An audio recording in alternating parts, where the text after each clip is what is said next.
Commission meeting to order. Please rise for the invocation by Ms. Vanucci and the Pledge of Allegiance by Ms. Bailey. Dear Lord, thank you for your continuous blessings. As we move toward the holiday season, please help us all remember the true purpose of this season, what you have sacrificed for each and every one of us. Please also watch over our public safety officials and those serving our country both near and far.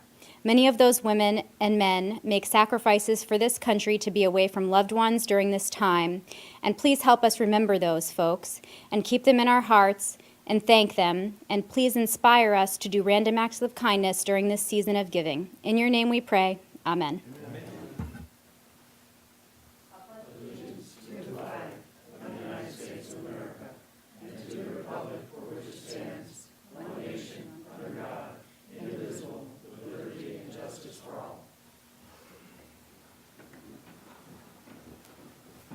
Ms. Bailey, please call attendance. Mr. Rhodes? Here. Mr. Cohen? Here. Mr. English? Here. Mr. Boswell? Here. Ms. Vanucci? Here. Chairman Apicella? Here. And myself, Mr. Chairman, we have a quorum. Thank you, Ms. Bailey. Are there any declarations of disqualification on any agenda item? Seeing none, are there any changes to the agenda? Mr. Harvey? Mr. Chairman, the Board of Supervisors yesterday took action on two items that are currently on your agenda for public hearing tonight. Staff believes that those proposed changes with new referrals by the board would essentially make the public hearings tonight ineffective and suggest they be postponed or canceled. Okay, without objection, we're going to, did you say cancel those or postpone those? Cancel. Okay, without objection, we're going to cancel those. Items 2 and 3. Yes, sir. Thank you. It's now the public presentations portion of tonight's meeting. This is an opportunity for the public to speak on any matter except tonight's scheduled now one public hearing item. There'll be a separate comment period during that public hearing item when it comes up. Please state your name and address before you start your comments and address the commission as a whole. You have 3 minutes to speak when the green light comes on. The yellow light indicates you have 1 minute left. And when you see the red light, please wrap up your comments. So if anyone's interested, please come forward. Okay, must be the Christmas holidays. No one's coming forward. I'm going to close the public presentation portion of the meeting. Mr. Harvey, item number 1. Thank you, Mr. Chairman. Please recognize Mike Zaraf for the presentation. If I could have the presentation, please. Okay, good evening, Mr. Chairman, members of the Planning Commission. Mike Zaraf with the Planning and Zoning Department. This item is a conditional use permit for a project known as Clearview. The request is for a special event venue for weddings and other events, which is a use that's not listed in the zoning ordinance. And there's a provision in the zoning ordinance that allows uses not listed to obtain a conditional use permit for them to gain approval. The site's Assessor's Parcel 53-121A. Site itself is zoned R1 suburban residential, covers 8 acres. The applicant is Elizabeth Sale. The location of the site is on the east side of Forbes Street, approximately 100 feet south of Clearview Avenue. Surrounding the site on most sides are single-family dwellings, including the Clearview Heights subdivision to the east, and to the south is parking lot for the Falmouth Baptist Church property. The site sits on a ridge overlooking Falmouth and the Rappahannock River. A driveway follows the ridge line to the historic Clearview home. Several outbuildings are located around the property as well. The site slopes downward to the east, south, and west from the access drive and home site. The perimeter of the site is generally wooded, and there are no wetlands, floodplain, or resource protection areas that would limit the development or use of the property. Clearview is a significant historical resource in the county. Clearview was originally built as a plantation house around 1740. The home was utilized during the Civil War due to its strategic location overlooking Fredericksburg. The house is one of 5 18th century homes which overlook Fredericksburg and Falmouth. Clearview is listed on the National Register of Historic Places and the Virginia Landmarks Register. It was included in the county's historic overlay district in 1985. Any modifications to the existing structures, additional structures or features such as signage would require approval by the Architectural Review Board, separate from this conditional use permit.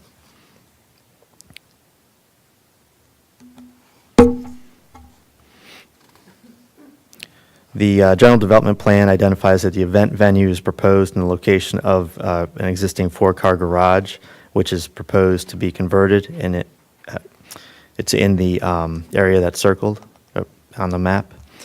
It's located in a central location on the property and to the east of the main house. The main house is circled in yellow, and it's not proposed to be modified as part of this request. Access to the site would be from the current entrance point off of Forbes Street. The access consists of gravel driveway. There are two pillars that frame the entrance drive, and those would likely need to be removed to accommodate entrance improvements that would be required for this type of use on this property. The existing driveway would be used as the access, and parking is proposed along the driveway closer to the event facility. Commercial development standards would require paved surfaces, although the applicant may be able to seek a paving waiver at a later date. At the end of the driveway, a turnaround is proposed to optimize traffic flow in and out of the site.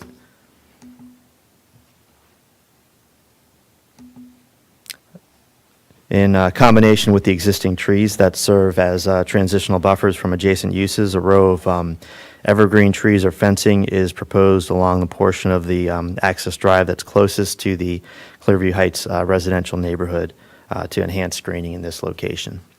Mike, can I take you back just to the discussion about the driveway? What's the width of that driveway? I believe it's somewhere in the range of 14 or 15 feet. And would At that this point. accommodate traffic coming in two different directions? There's likely going to be a need to widen the driveway a little bit to, I think, either 18 or 20 feet. That would be something they would have to do, not something we'd have to specify in the conditions? They would have to do that to go as they go through the site plan approval process. Thank you.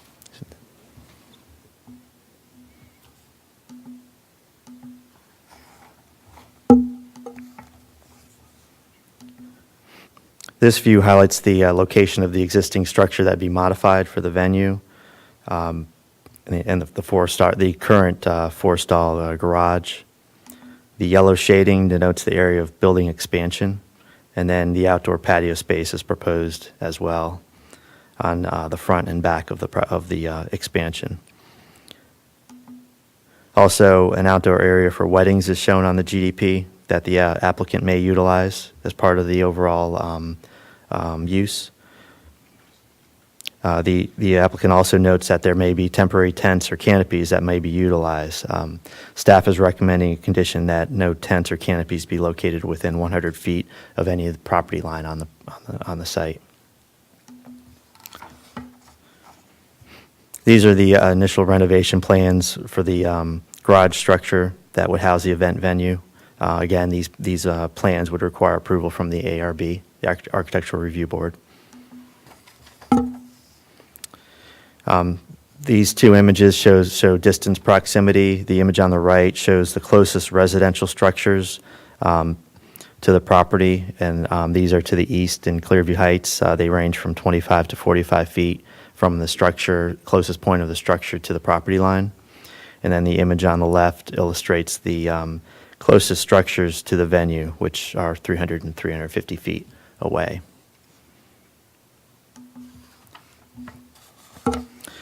A traffic study was not required for this use. The most comparable use in the ITE trip generation manual that we could identify was a church use, and we applied that an estimate of should a venue have up to possibly 300 people, that the seats would generate up to 555 vehicle trips on a Sunday, and so those vehicle trips could be experienced potentially on the days of these events. VDOT staff did review the application and noted that their concerns could be addressed at time of site plan. This specifically includes the site access design and site distance for people exiting out of the site, looking south onto Forbes Street. Site distance issues might be addressed by removal of overgrowth along the bank that leads up to the property along Forbes Street. Also, so I've also included several Google Street View images of the current site access conditions along Forbes Street. So this is a view that you would see traveling north on Forbes Street. And you can see the overgrowth on the right-hand side of the screen. Removal of that overgrowth could help with site distance issues. And then this is the view traveling south from Clearview Avenue towards the site access. And then this is the view from the site entrance looking south down the hill on Forbes Street. And then this is the view from the site entrance looking north along Forbes Street. I'm sorry, can you go back one slide? Actually, 2 slides, I apologize. So there's a house sort of not immediately across the street, but in close proximity. Does staff have any concerns, or VDOT have any concerns about ingress or egress, especially when there might be a large event and there are cars that are going to want to be turning left back onto Forbes Street, and its impact on the immediate neighbors? Yeah, talked to VDOT about this, and they did not have too much of a concern with left turns out of the site as long as site distance is provided. They said they usually access restrictions are in situations where you have higher volume roads, where there's going to be a lot more traffic approaching and in conflict. And also access limitations could cause other problems if somebody's can't turn left into the property, then they have to pass the site and then somehow turn around. They may end up doing U-turns further down the road, or turning into somebody's driveway, or somehow not having trouble getting themselves turned back around. So that could be a problem. And then also VDOT mentioned that if it's a lower volume road and there's no traffic, people may just generally illegally just go ahead and do a sharp left turn where they're not supposed to. So the VDOT's concern here, they feel, is the site distance and then the design of the entrance to make sure it's wide enough so you have two lanes of traffic coming in and out. That was their feeling on that. So I appreciate VDOT's perspective. I'm trying to put myself in the place of one of the immediate neighbors. I don't know how many houses there are, maybe 5, 6, 7 down that road. And I'm coming, I guess it's west on Forbes Street. Is that right? West or This north? would be north or south. Okay. So north? Going If I'm up the hill. towards Route 1? Yeah, you're going And I'm south. trying to- South. I just do not have my directions.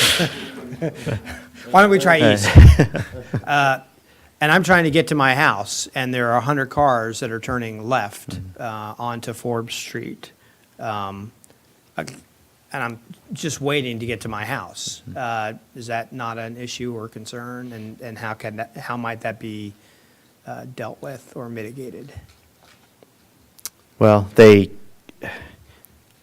I guess the people exiting the site, if it's an event that's in the evening, more likely is going to be, during off-peak out times when maybe people aren't going to be coming and going from their home. That may be less likely. Otherwise, people exiting, they're going to have to yield and wait for the traffic on Forbes Street has the right of way. So if they'd be pulling out in front of traffic if they were going to be, doing that. And there's a pretty good distance before you get down to any stop sign, which is all the way down to Route 1. So people exiting the site, if they're all doing it at once, there's not like another stop sign immediately where there's going to be a backlog of traffic. on Forbes Street. I don't envision. I guess, Well, I just was wondering, and I don't know whether it would help or make the situation worse if it was a right out only as one option. And maybe Mr. English has some other suggestions as someone who works for the sheriff's department of a way to mitigate traffic flow right at that one point. would it be possible, Mike, if they could put a second entrance down there? You see that little sign is, the sign where the car is? Would it be possible that they could put a right in right there? And then, I don't think, from the traffic coming north could go right in, and then traffic that's coming south could go left in. Is that possible? It is high, but maybe they could come up a little bit further. There's There a are different pictures. there's a grade issue. As you grade. get farther down, I'd have to look at that, look into it. Any idea, Mike, what, based on the expansion of the building, the occupancy numbers they're going to be getting? They have mentioned in their application and through discussions that generally 100 to 200 people, but potentially up to 300. So up to 300, okay. Yeah. Mike, I do have a question in regards to the number of parking spaces. On this plan, it's indicating 67 spaces. Is that adequate enough for an event place that would potentially hold up to 300? That amount, one moment.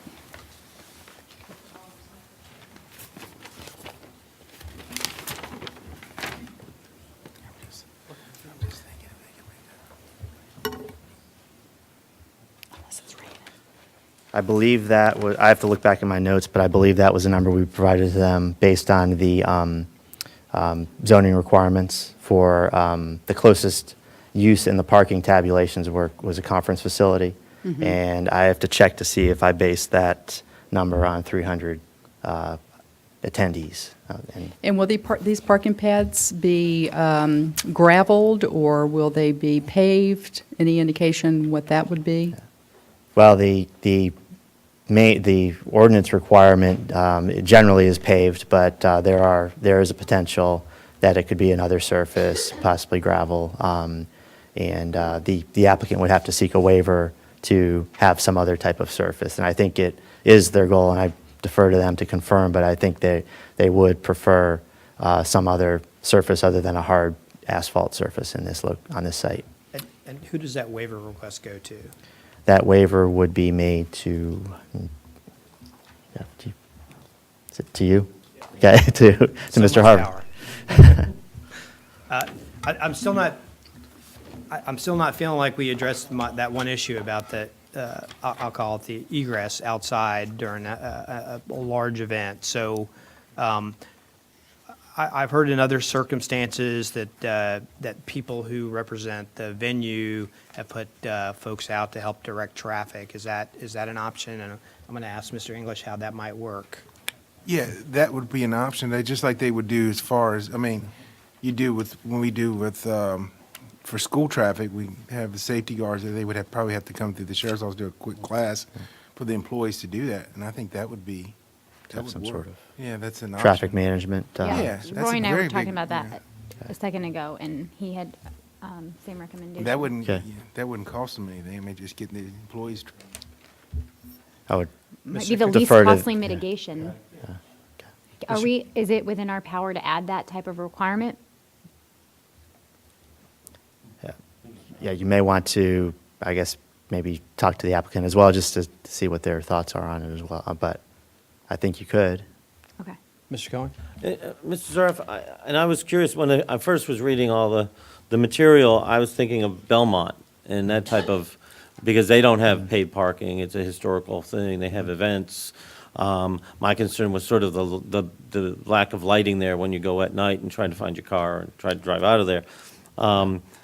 But the difference sort of between a Belmont and this is that this is sort of, you're parking along the side, where those of us who are not great at parallel parking would have sort of difficulty. But was there any discussion about trying to do something like the parking at Belmont so that it's a little bit more conducive to actually that type of things rather than people trying to squeeze in Right. and that. Yeah, and those are perpendicular parking spaces that are shown. It's just not all striped out. But yeah, I think the applicant wanted to try to limit the overall impact onto the site, and I guess utilizing the existing access drive is a way to kind of do that. But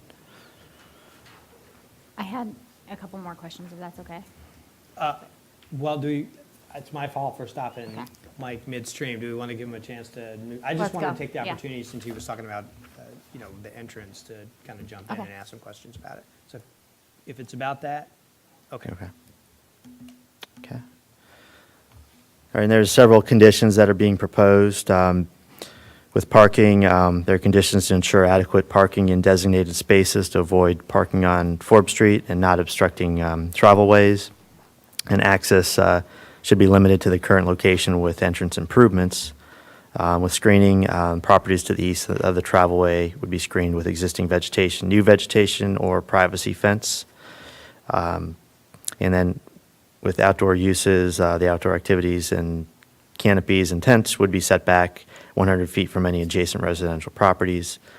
With building design, the design of the building expansion should be generally consistent with the elevations, subject to modifications that might be necessary for ARB approval. And with food service, that food service is limited to guests of events scheduled for the property to avoid this turning into a full-service restaurant. With signage, the signage should be lower intensity and exclude electronic signs and internally illuminated signs. And limiting the hours of operation to no later than 10 p.m. for outdoor activities and midnight for all other events. With the future land use plan, identifies the property within the suburban area land use designation. The proposed use is compatible with the suburban area recommendations in that the conditions intend to make the use unobtrusive to and compatible with the community around. And the proposal includes preservation of significant features and natural vegetation. And also, staff notes the use of the site as an entertainment venue should help towards the maintenance of this historic resource as opposed to the use sitting vacant. With positive aspects, the conditions would minimize negative impacts on adjacent properties and transportation network. The use meets the standards of issuance for a conditional use permit, and the proposal is in conformance with the comp plan. And staff doesn't see any negative impacts and would recommend approval pursuant to Resolution R17-14 with the proposed conditions. And take any questions. Thanks, Mr. Zaraff. I've got a couple of questions. So I see that there were some ARB recommendations. Do we, or does the ARB adjudicate its recommendations? And what is the ARB's role here? Yeah, the ARB is going to, the applicant would have to get approval from the ARB for any modifications or expansions to any structures on the property, since it's in the Historic Resource Overlay District. So the ARB is going to evaluate the details of any building plans, also for any plans that might be even signage. They will look through those details to make sure that the work that's being done is maintaining the historic character of the property with regarding materials, also the scale of the expansion as well. So they're gonna get the application and look at all those details and can approve what's being proposed, or they may ask for the applicant to make modifications to their plans and come back, or they might approve the request with some, if it's just a few conditions. So I'm looking at the ARB's comments, page 9 of 11, and the first one that's mentioned here is have an archaeologist present during ground disturbance. Is this one that the ARB could enforce? Since you mentioned buildings, I just want to be clear about Yeah, I don't think they can enforce that, so that's a suggestion over in the overall site.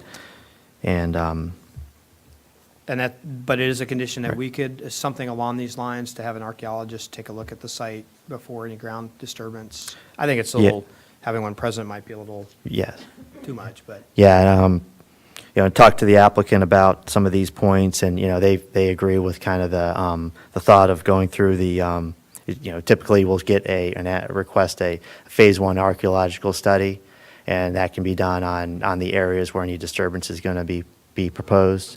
And then we have an idea of what's there before the work it occurs. And remind me about number 2, is it in the conditions that the driveway maintain its existing alignment? Yes, that's a recommendation in our conditions. Okay. Now, the parking on the grassed area, that would be in contrast to our zoning ordinance, and that would have to be through special approval to. Right, I don't think we can set a condition that's Right. outside the current requirements. Right.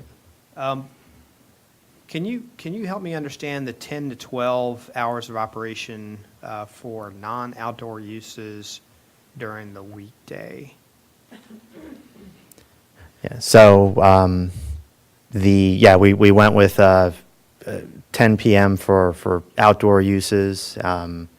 That's in line with the noise ordinance. There's in the county code, the noise ordinance maximum decibel levels change at 10 p.m. And so we kind of thought that was To what level? Mr. Chairman, the nighttime noise level for a residential zone is 55 decibels. That's the maximum level. It drops from 60 is the daytime, 55 is nighttime. And I'm just thinking out loud here, if there was a band playing in the garage, and I realize it's about a football field away to the nearest house, I don't know how sound travels per se, I'm not a technical expert, but if they're hitting 60 decibels with the band, what happens? that would be a potential noise violation at the property line. If at the property line that they're exceeding that maximum decibel, permitted decimal level, it'd be a violation of the county code. So we don't need to establish any conditions about noise, that's automatically going to be taken care of by itself Right. from 10 to 12, is that kind of what I'm hearing? Correct. And Mr. Chairman, the noise ordinance is handled through the sheriff's department. So typically what happens is the sheriff's office receives a complaint. They send a deputy out there to check out the situation to see if there are violations. If there are, then the deputy would normally advise the property owner or occupant of the property that there is a violation. Usually that resolves it. And is there a certain number that, it becomes a problem and some action can be taken? I'm not suggesting that applicants would do that, I'm just asking hypothetically and for my own knowledge. It's the 5th time the Right. sheriff's office has been called out. What happens? I'm not certain how that. Mr. Chairman? Chairman Apicella, in Condition 15, we have a provision that if there's a violation of county, state, or federal law, the CUP may be revoked. Violation of the county code would be a violation of a county ordinance, and the board and the planning commission could consider revoking the CUP if it becomes a continued problem. Thank you. So, Ms. Bailey asked this question about the parking areas, and I must have zoned out. I'm sorry. You said there were 67 on the GDP. So, no matter what number they are trying to get to, they're going to have to match the number of parking spaces with the maximum number of people they can have at any given time. Correct. right? So, Yeah. if 67 is not enough, and they're going to have 300 visitors or 150 cars, they're going to need 150 spaces. Correct. right? Mr. Chairman, I did look in the code while the presentation was going on, and Mr. Zaraf is correct. The ordinance standard for a conference facility has 4.5 persons per parking space. So that's the minimum required. They would have to at least provide 67. They could provide more. Oftentimes, property owners provide more parking than our ordinance requires because they they want it to be convenient for the patrons of the business. If a patron can't find parking, they're not going to want to go there. So more than likely, the owners would probably have more parking provided than the county code requires. Thanks, Mr. Harvey. Other questions? Mr. Apicella? Ms. Bailey? Yeah. Excuse me. The conditional use permit is for the wedding event venue. The existing property, is that in current use for anything, do you know? It's currently vacant. Okay. What is the possibility of that, for whatever reason, being used as a bed and breakfast or ancillary use to a wedding? For instance, you may have the bride come in the night before with her entourage, and Bed so and what would the breakfast is- possibility of additional use without that being addressed in this conditional use permit application? They would likely, and not in my zoning ordinance, but I think the bread and breakfast type of use would require a separate conditional use permit approval. And And- so they'd have to go through that as separately. Okay. And then as far as meal planning, usually with a wedding, you're going to have, I mean, are we talking about catered events? Will there be on-site cooking? Do you have any information on that? My understanding is it's basically like a warming kitchen, so there's that the food is brought in, and then there's a kitchen for food preparation for the events. And then one last question, when you have service vendors come to do weddings, will they need to have designated parking?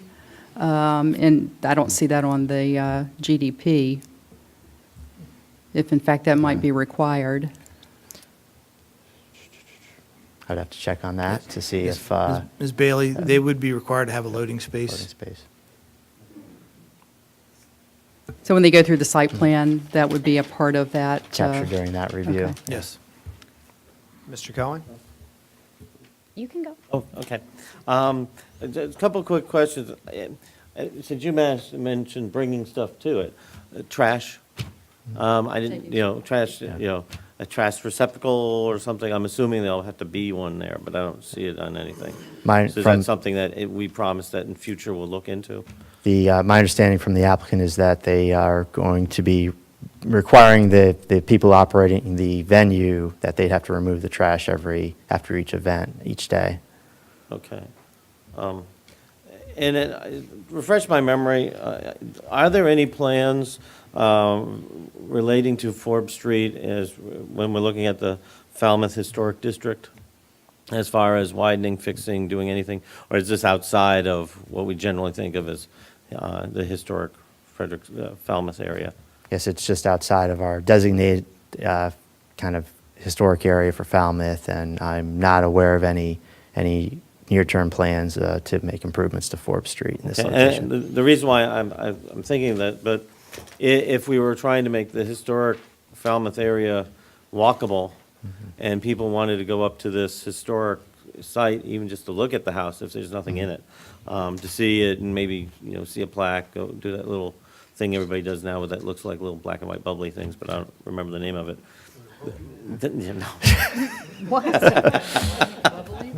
The little square things that you go and you get historical information from.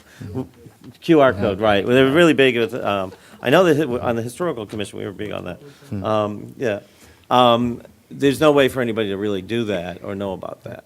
So I'm just sort of thinking ahead that if we have envisioned this idea of a historic area where we're cherishing property like this, you can walk to Belmont if you're in downtown Falmouth. Right. So this sort of, we would like to tie it in, but there's no way to get there. Because I know driving to and from work, it's not really user-friendly with school buses and other things, and it just wouldn't be safe to try to walk up that hill to go up there, so. Right. It looks like it would be through Falmouth parking lot, that area in the backside of the Falmouth Baptist Church. Right, and climb up the, right. I mean, you could well do that, yes. And that would be a nice way. It also would be people, you could wrap your wedding or your other event into, hey, why don't we take part and enjoy downtown Falmouth, and that could help the whole community. Ms. Finucci? I have a couple questions. The first is alcohol allowed to be served on the premises? they would have to get the ABC license, so Okay. there's no prohibition of that in our use permit. Okay. And have any neighbors been notified as part of this process? Have we gotten any feedback from any of the adjoining Yeah. pieces of land? Yeah, all abutting property owners have been notified, and I've not received any inquiries from any of the abutting property owners. Okay. Does that include the church? Yes. Thank you. That's all my questions. Any other questions? Okay, thank you. Yeah. Would the applicant like to come forward?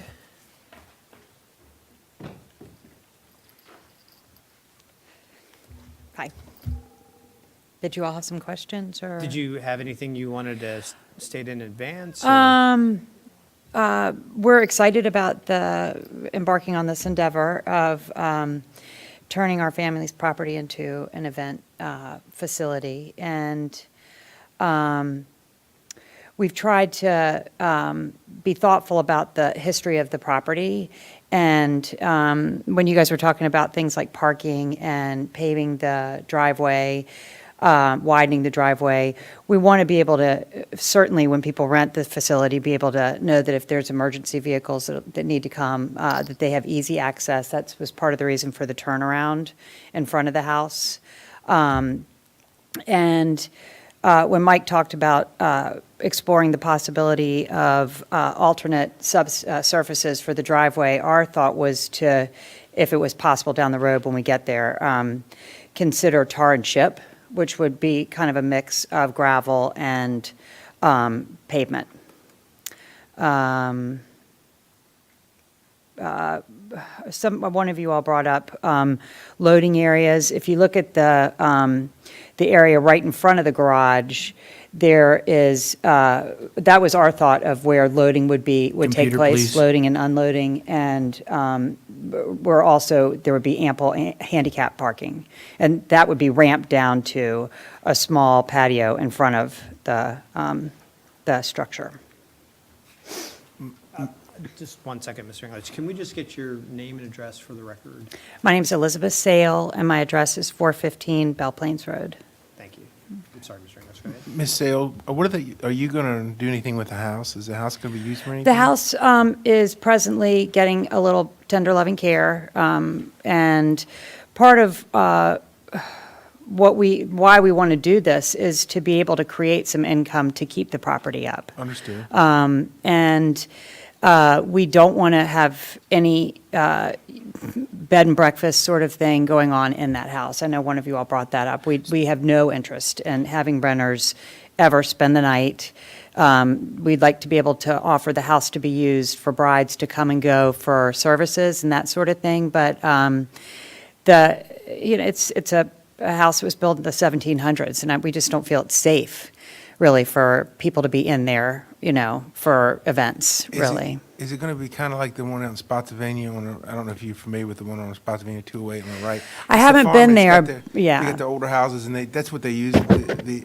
They use the houses just for the brides and stuff, and that's it. The house will, in essence, be more of a backdrop, and that's why the structure that's now a four-car garage, that if we're allowed to move forward, would be more than doubled in size, and that would house the event venue.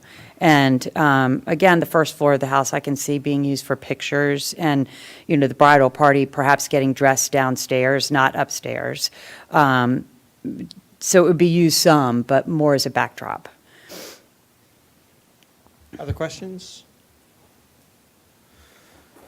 So what you heard Mr. Zaraf talking about in terms of the ARB was potentially doing a phase 1 study. Are you okay with that? Is that Yes, in fact, when Mike and I spoke yesterday, he brought up some of the ARB's points, and I made a phone call to a friend of ours that works for Dovetail and just asked how they tend to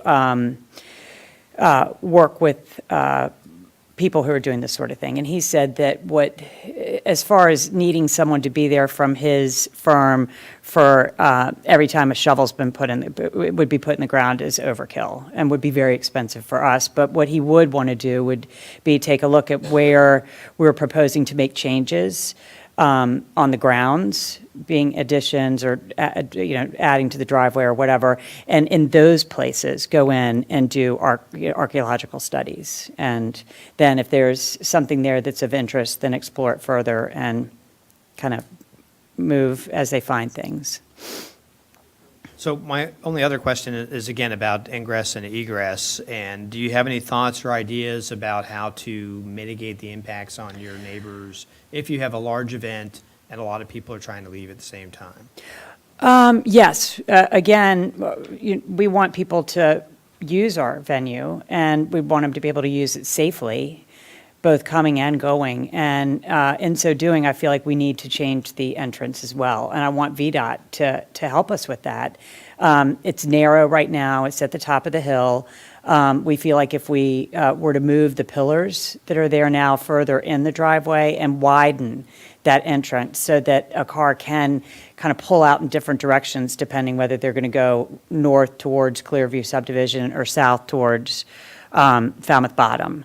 And generally, in events, I feel like people are arriving more at the same time and leaving in a staggered nature. I'm sure that's not going to be the case 100% of the time, but I feel like if you're worried about lights shining in neighbors' windows as people are pulling out, I don't feel like it's going to be an impact, really. I don't think it's going to be 200 cars at once on a regular basis at all. Because people generally leave, like wedding receptions and those sorts of things, over an hour or two, not all at once. I appreciate that. I still have some concern, having been to some events, and because at the end of the day, you might choose to do things beyond weddings, right? It's possible. Oh, And people are you got 30 cars wanting to leave at the same time, and the person right across the street wants to get to their house, and they're blocked from getting there unless and until, just because the nature of some people leaving a venue sometimes, they're all pulling out at the same time, and they're not being cordial to the person who's waiting to travel down Forbes Street. So I'm just thinking of, one of the things we talked about is potentially training some staff, not all the time, but if there's a big event and everybody's leaving at the same time, to help do some traffic management. Is that something you'd be amenable to? That's a good point. We would urge public transportation, buses, that sort of thing, when it's appropriate, so more people are able to leave in one vehicle at the same time. Also, in our journey with looking at this property, we have found, if we get this conditional use permit awarded to us, one of the next things that we would do would have the property lines marked by a surveyor, because it hasn't been surveyed since the 80s. And it looks like the church has built one of their parking lots partially on our property. And so we would like to explore being able to use for some of the events as valet parking that church parking lot. And that's down the road, but it does look like a good quarter of that upper parking deck was allowed to be built on our on our property. And until we took a look at all this when we were exploring doing the venue, we never knew that. So that we would like to be able to have, the safe parking, safe entrance, safe exit, and certainly wouldn't want to upset any of the neighbors. That's So again, just in thinking in terms of a potential additional conditional use, additional condition, would you be willing to provide traffic management when and if needed during certain events? Again, when that's and if having needed people during standing out certain there events. Directing traffic. Yeah. If it looked like we were going to have a large event and if it was going to be, for instance, a funeral service or a memorial service where people would be leaving all at once, I would think that it would be very appropriate to have some sort of, whether it's hiring an external party to halt traffic or whatever. I would think that would be something we'd be willing to explore. Okay, thank you. Anyone else? All right, thank you so much. Okay, thanks. I'll now open the public hearing on this matter. This is an opportunity for the public to comment on this particular item. Please direct your comments to the Planning Commission as a whole, not to any specific member. You have up to 3 minutes to speak. Please state your name and address when the green light comes on. The yellow light indicates you have 1 minute left. When the red light comes on, please quickly wrap up your comments. Yes, ma'am? Hi, I'm Jenny Holbert, and I have the property that you saw on the photographs. It's Lavender Heights Bed and Breakfast. It's right across the street. And I just want to first start out by saying I really welcome the opportunity to have them have this as a wedding and event conference meeting site. I think it would be a really great opportunity, and it's talking about highest and best use of that property. I think that would be a really smart thing for this to have. So I would recommend your favorable consideration. I do have some of the same questions that you would have about trafficability, because having lived there now for 6 years, there have been rollovers going down the hill. People are traveling way too fast going up and down the hill. And when you're coming up the hill to the top, if there was a car stopped right at the top, you may not see it, and you're going to have to stop suddenly. So I appreciate the conversations you were having earlier about really working closely to make sure that you don't have a backup. Say maybe an hour before a wedding were to start, you could have everybody coming in pretty much in a pretty concentrated time frame. Their egress, probably they straddle out, but like Ms. Sales was saying, there are certain times when ingress or egress would be very concentrated. And my property sits up a lot higher, so I wouldn't worry about headlights at night, because I sit about 10, 12 feet higher than the surface of the road. Forbes Street does take bailout traffic also from 95 and Route 1. Friday afternoons, I should be out there with a lemonade stand with my business cards, because it's going so slow. And it's usually going downhill. It's not coming uphill. So that's just something I wanted to point out to you from my experience. And I think there's a way we can work it out with the proper signage. I am restricted to a 4 square foot sign. It cannot be backlit, and I am zoned R1 with a conditional use permit. It would probably be similar. And I can tell you that my guests, no one sees the sign. No one knows there's a B&B there. They have no clue what's going on up at Lavender Heights, because they can't see the sign and it's not lit. So actually, I would make a recommendation that a waiver be given so that we could have some kind of tasteful, appropriate lighting for both properties, because we would both have guests coming and going, and it would maybe help the whole situation as far as trafficability. You don't want people going up, missing the turn and turning around. That would create a safety hazard, because they would go up to Clearview or Clearview Avenue, and it would be a problem, I think. And then just recognize that I would think most events would be on the weekends and evenings. So, except on Friday night, when you have bailout traffic, it probably would be off-peak, just not Friday night. I appreciate the comment about the driveway further on down the line, going from gravel. My concern would be dust mitigation, not noise, but dust mitigation for the driveway, especially on a hot Saturday, a hot summer day when you're in the middle of a drought. I think that's about it. I really welcome them to come and have this event, and I might get some spillover lodging from Sounds the like a good events. opportunity for So a partnership. I'm not offended by that at all. Thank you you. very much. And did I say 419 Forbes Street? Yes, Yeah. you did. Thank you.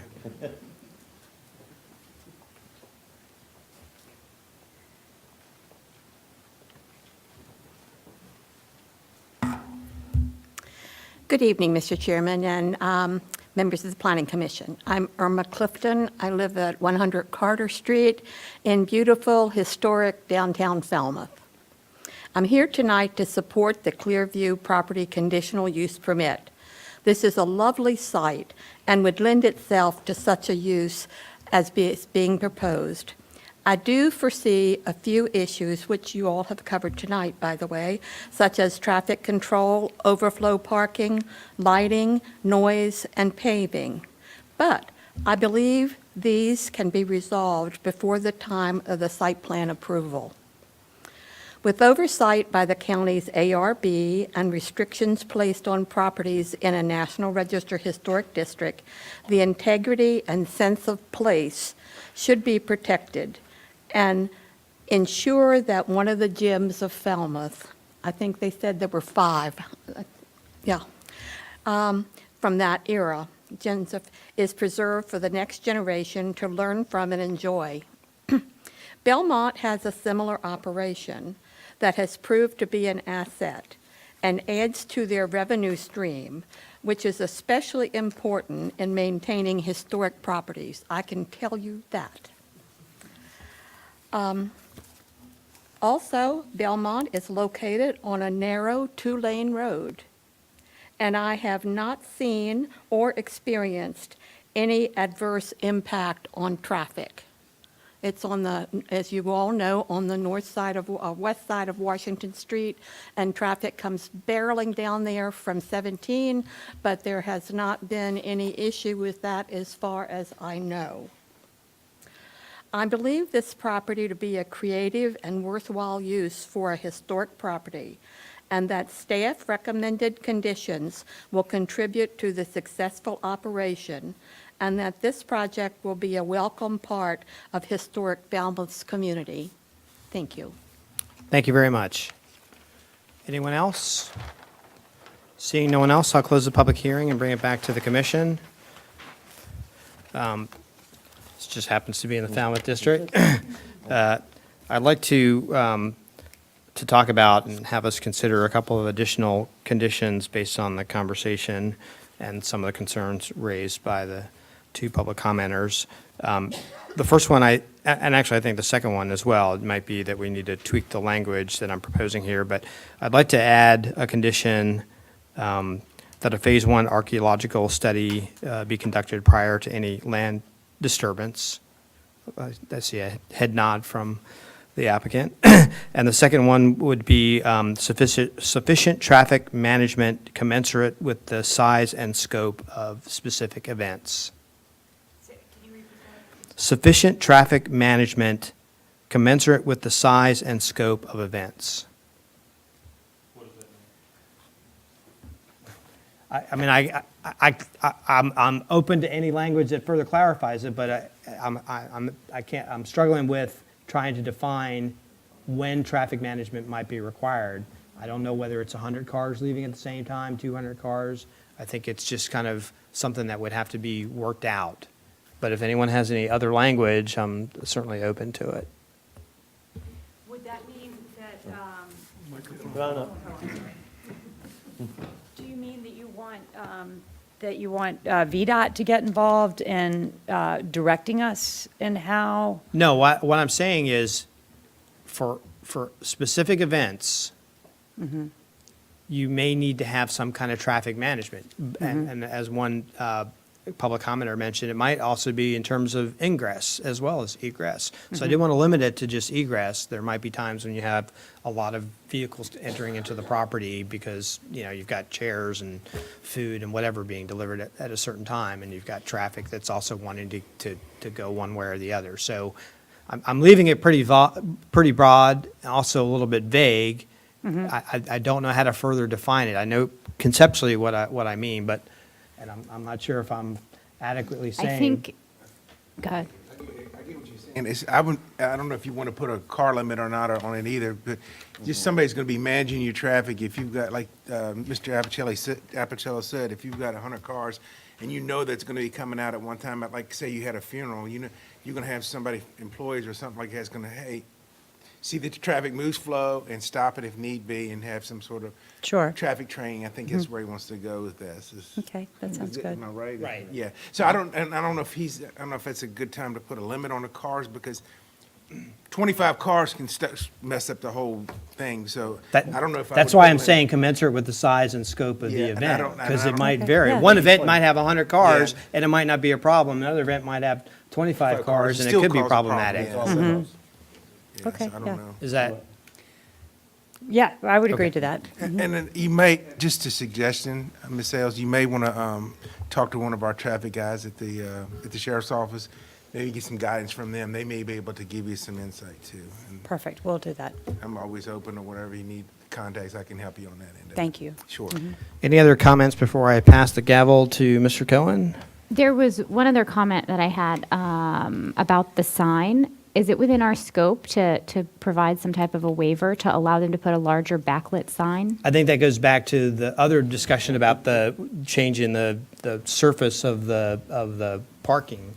We don't have the ability to on our own, Okay. waive. It would have to follow whatever the normal and customary process is for the county. Yes, Mr. Chairman, the sign ordinance stipulates the size of signs. Currently, in the R1 zone, it is 4 square feet, as was provided in the previous testimony. And the ARB may have some input in that as well. Let me encourage you to come to our sign public hearing, maybe with the Board of Supervisors in January, where they're redoing the sign ordinance. Good, okay, okay. Thank you. Yeah, you're gonna have to come to our Royce Committee meeting. All right, oh, thank you. Okay, thank you. And if memory serves me, we need to vote on the, nope, we can, okay. All right, so we have the issue. I'll turn to Mr. Apicella and see if he has a motion for us. Mr. Chairman, I'd like to move for approval of CUP 161-51474, the conditional use permit for Clearview, with the addition of 2 conditions, which I'll restate if I can find them. Adding conditions to include Phase 1, the applicant will conduct or provide a Phase 1 archaeological study prior to any land disturbance. And then an additional condition that sufficient traffic management will be provided commensurate with the size and scope of events. Okay. Second. And we have a motion by Mr. Apicella, seconded by Mr. Rhodes. Any further comment, Mr. Apicella? I would just actually echo the comments of both our 2 public commenters, that this is a great opportunity for the area, that I think it will spur economic development. It's a great site. I think it's something that is probably well needed in the area. And in the long term, I think it will help preserve that site for the future. So I appreciate what you're doing, and I look forward to when it gets built out and you start having some customers. Thank you. Mr. Rhodes? No, sir. All right, anyone else? I just wanted to commend the applicant that what you're doing to preserve the property is very positive for the community, and wanted to echo Mr. Apicella's comments. And it obviously shows that you're trying to be a great neighbor, and that they were willing to come out and speak on your behalf. So that shows that you've really put a lot of thought into this. All right, and I'll just echo everyone else. I think it's a great way to preserve a historic area and to make Falmouth what we've envisioned it to be, so good job. All right, so if we will now take a vote, everyone gets to play with their device. And the motion passes 7-0. And I hand the gavel back to you, and I wish the applicant great success. Thank you.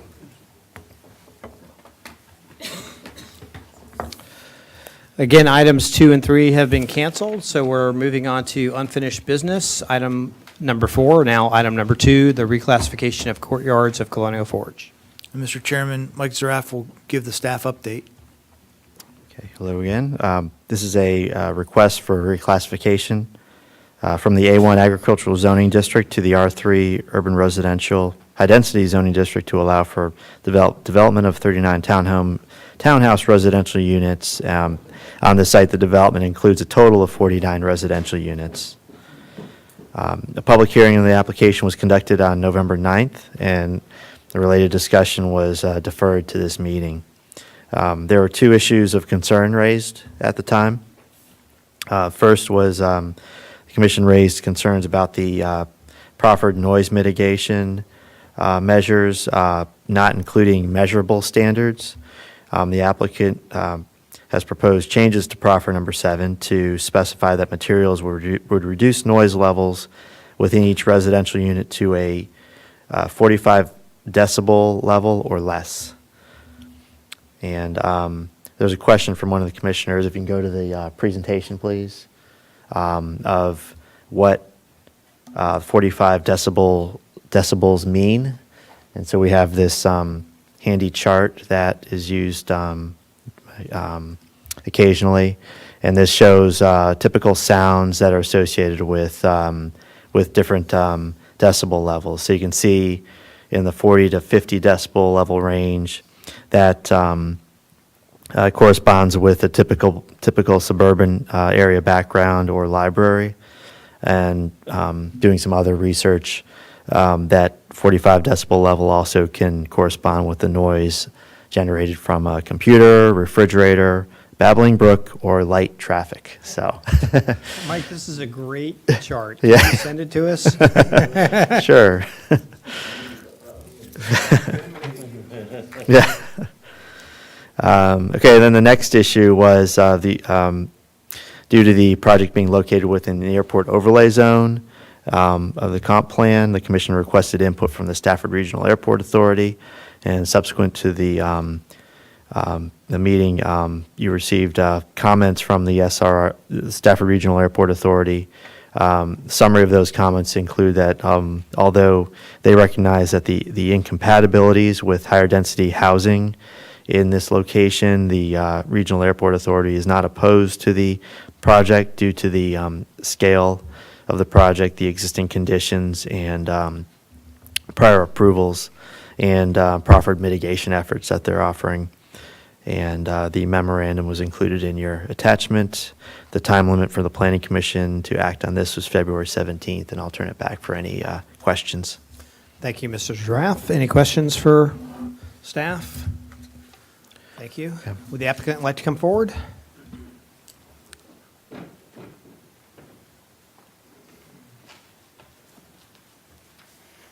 Mr. Chairman, other members of the Planning Commission, my name is Charlie Payne with the law firm Hersler Fleischer, and we represent the applicant. Thank you for your time this evening.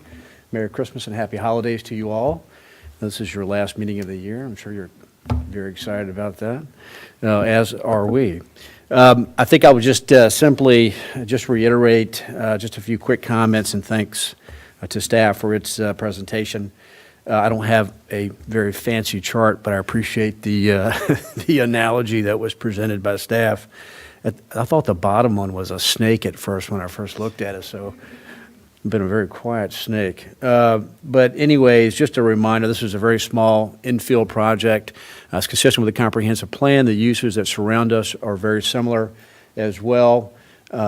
We also are preserving about close to 50% open space, which exceeds the requirements of the underlying zoning district. As staff had noted, Mr. Rhodes had asked us to take a look at sound mitigation, which we did, consistent with what a prior project had also presented. We went right to that project and basically utilized similar language to that. And then also, obviously, the airport's input that they do not oppose this project. We appreciate those comments as well, and respectfully happy to answer any other questions you may have regarding this initiative. Thank you, Mr. Payne. Any questions for the applicant? Thank you. Thank you, Bring Mr. it back Chairman. to the commission. Thank you, Mike. Mr. English, this is in your district. Mr. Chairman, I think he looks good. He's got good proffers and everything like that. And I'm happy with the reaching out to the airport and the airport's comments. So at that, I would like to go ahead and approve RC 16151-294. And just for clarification, we're looking at and approving the amended proffers dated November 10. Is that correct? With the change in the clarification on the decibel levels? Correct. Thank you. Okay, this has been a motion and it's been seconded. Any further comments, Mr. English? No, sir. Mr. Boswell? Anyone else? All right, cast your votes. Oh, shoot. Mike's already packed up. Really? All right, Ms. Fanucci. Sorry. Okay, motion carries 6-1. Thank you very much. No new business. Planning Director's report, Mr. Harvey. Thank you, Mr. Chairman. Wanted to start off the report by wishing the Planning Commission a happy holidays. Staff is very appreciative of our opportunity to work with you throughout the year. We feel we've had a very productive year and have accomplished a lot. Looking at some of the items for the end of the year, provided the expenditure report, and that shows that the commission's well within its expenditure limitations in the budget. That's essentially a mid-year review from a fiscal year standpoint, but happens to coincide at the end of the So we have calendar about year. 2 weeks to go crazy? Christmas party. Sorry, Mr. Harvey. And the Planning Commission had previously asked staff to give the commission periodic updates about construction plans that have been approved for residential subdivisions. As you may recall, in July 1st of 2014, state law changed, and we had to change the local ordinance regarding preliminary subdivision plans, where the county could not require a preliminary subdivision plan for 50 or fewer lots. Since that time, we've had 9 subdivisions that have been approved that and went directly to a construction plan and did not have a preliminary plan. So that's 9 subdivisions for a year and a half. Also, staff has included the. Mr. Harvey, do you mind? I think Mr. Cohen has a question. Yes, sir. Just a quick question, since many of us were dove deeply into the numbers for developments for the comp plan. Did these come in as expected, lower, higher, do we know, or? Well, Mr. Cohen, these were all by right subdivisions. As you can tell by the chart, almost all of them were A1 agricultural. There was one R1 project, but that did not ask for any additional density bonuses, so it's all well within the by right density allocations. Did that answer your question? Yes, sir. I remember all the discussions about where we're going to put it and how much was going outside the growth areas and how much in and all that, those ratios. And I was just curious if what was actually coming through was on target of where, what Mr. Zaraf was always using as his numbers, or is it coming in lower and we have to worry about it? So that's what I was just thinking, sort of going between the two Mike's mentalities and numbers loving. And Mr. Cohen, I think this is probably the trend we're going to see for the most part in the future, is that most of our residential and higher density zones are going to be projects larger than 50 lots and have to come through the commission, whereas projects that are smaller will probably choose to bypass the preliminary plan process.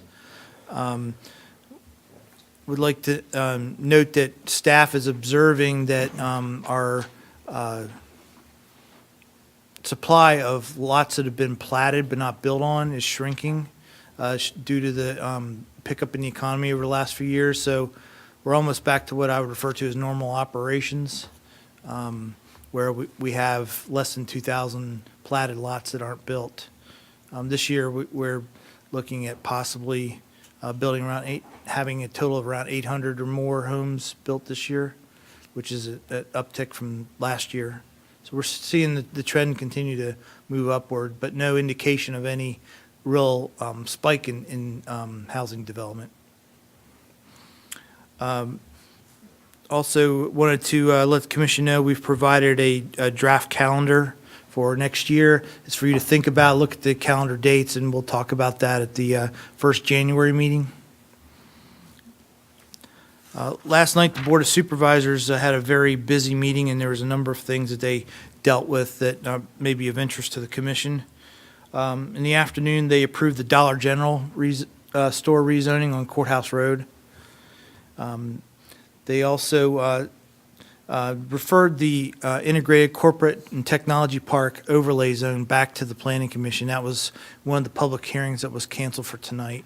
The board asked that the commission hold a public hearing on the overlay ordinance as it was originally drafted, with a minor modification in the overall description of the purpose of the district. The board deferred Patriots Crossing. They had some community concerns that they wanted to have looked at further, dealing with the buffers between the proposed project and the existing Park Ridge neighborhood, as well as some questions that the school board still had. The sign ordinance went to public hearing and was deferred.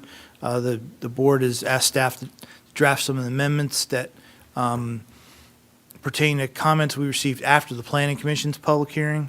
We had received comments from a couple of different entities about ways to improve the ordinance, and the board would like to see that incorporated into the drafts. We had, Mr. Harvey, so as part of that effort, is there going to be any further reach out to potential stakeholders before a final draft is, ready to go? well, Mr. Chairman, the board talked about having staff modify the ordinance, but also talked about possibly referring the issue back to the Planning Commission. It wasn't clear to me if they were intending on adopting the ordinance as modified and then ask the commission to dive deeper into the ordinance to address the concerns that the commission had.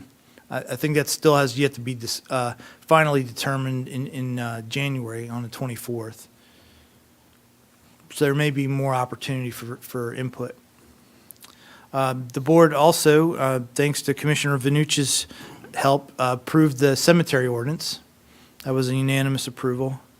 And they also approved the telecommunication tower conditional use permit at Duff Green Park. I think that was about the fastest ordinance writing, development, and approval we've ever had. Great And, work. Mr. Chairman, that concludes my report, and again, happy holidays. Well, before we move on from planning director's report, I just want to say the beard's looking really good, and I'm wondering if you're auditioning for a Santa role somewhere. Okay. County Attorney's report. I have no report at this time, I'm Mr. shocked, Chairman. just shocked. You did a nice job last night.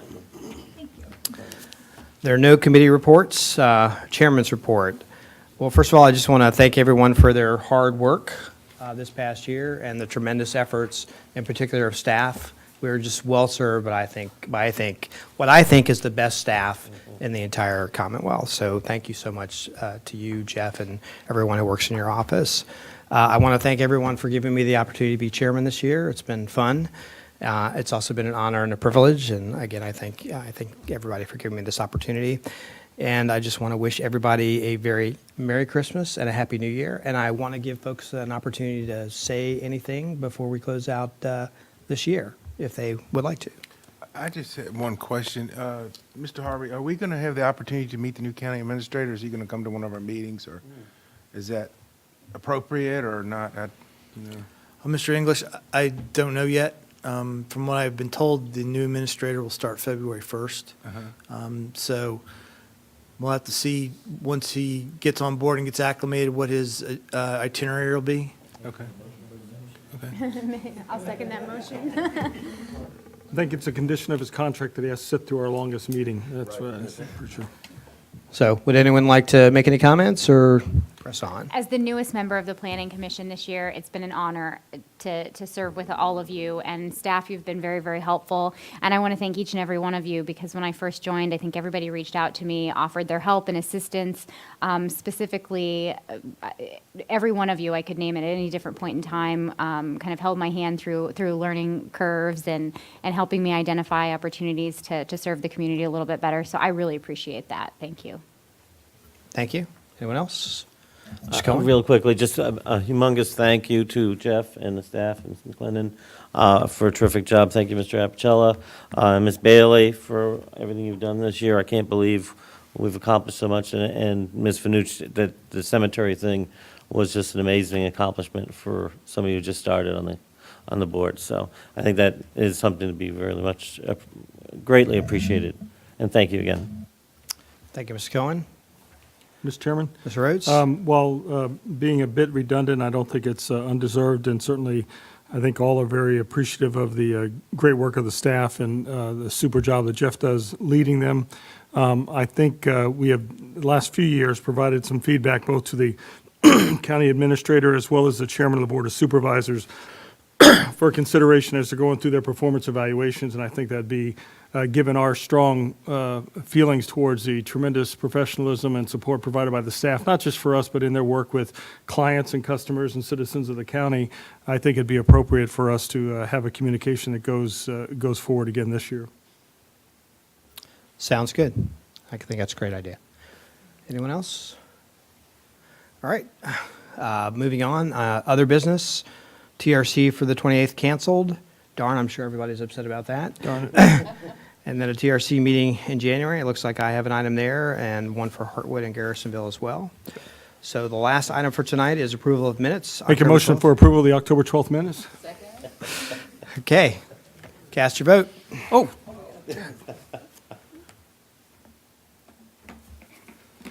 Daryl's always first. What does he do over there? Okay, with no further business being before the commission, we are adjourned.